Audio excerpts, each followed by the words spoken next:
Magandang araw mga sir, no. Sa vlog na to ay ibabahagi ko sa inyo kung paano may iiwasan at di mangyari to sa motor nyo tulad ng nasa picture na to.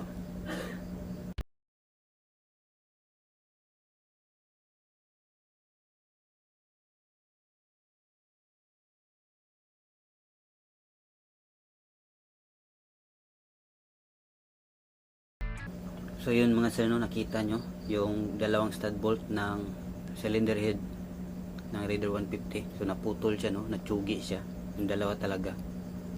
Dumikit yung allen bolt dito sa head sa sobrang tagal na. May Loctite siya, tapos kinalawang, tapos nung sinubukan nilang tanggalin, doon naputol yung allen bolt. Ipapakita ko sa inyo yung dalawang putol na stud bolt kung paano namin tinanggal.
Ataga na tag-armas. Ang kuan ang lingge no grade 12 na wala na karo office. Ano gilid pa lang. Gilid pa lang siya. Ay, init naman din.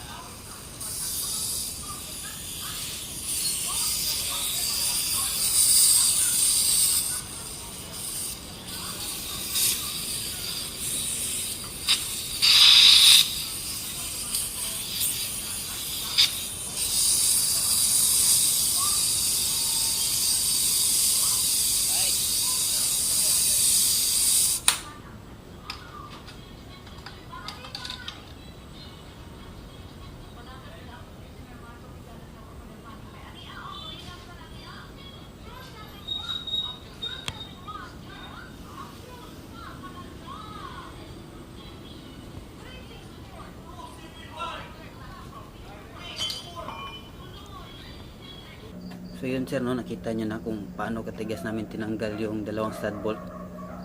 Doon grabe yung init na ginamit namin, no? Dalawang astilin talaga para lang uminito, para lang matanggal yung dalawang stud bolt.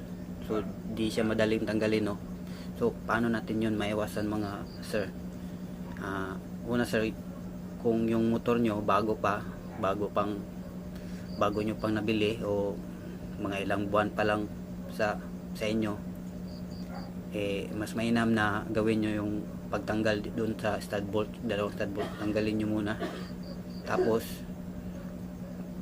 kailangan pag tinanggal nyo, para naman di matsugi yung mga sampul, ito yung Allen bolt, kailangan may tamang tools kayo, o power tools o impact tools ba. So pag wala kayo, punta na lang kayo ng shop, tapos doon nyo ipatanggal, kasi nga baka matsugi tong Allen bolt nya, o anong o 12mm bolt ba nakalagay doon sa cylinder head, sa panglock ng tambutso. O ngayon naman sir, no, pag nagawa nyo ng matanggal, pwede nyo namang ibalik yung bolt nya, Allen bolt. Pero para sa akin, mas advice ko na bumili o palitan nyo na lang ng ito, stainless bolt to, 8mm stainless bolt. Ito yung gamit ko, kasi nga itong stainless dito kinakalawang, kahit anong init pa yan, di yan kinakalawang. Tapos di siya didikit doon sa aluminum. So yan yung gamit ko, no.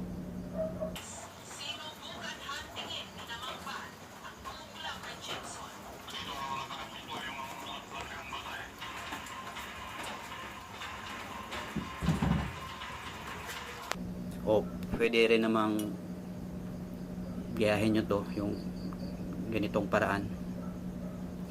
At tawag dito yung tinatanim yung bolt. So sample ito yung bolt. Bumili kayo ng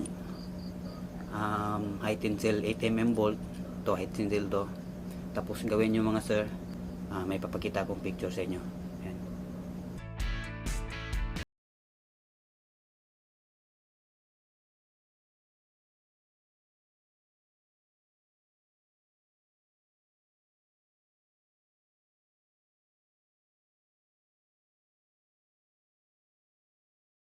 So yun mga sir, no, ganun yung gawin nyo. Yung nut na lang yung tatanggalin mo, di na yung bolt na buo talaga. Nut na lang siya, parang pareho sa XRM 125, yung ganun. Nut na lang yung pinipihit para mag-lock. Huwag po nating hayaan na mangyari yun sa motor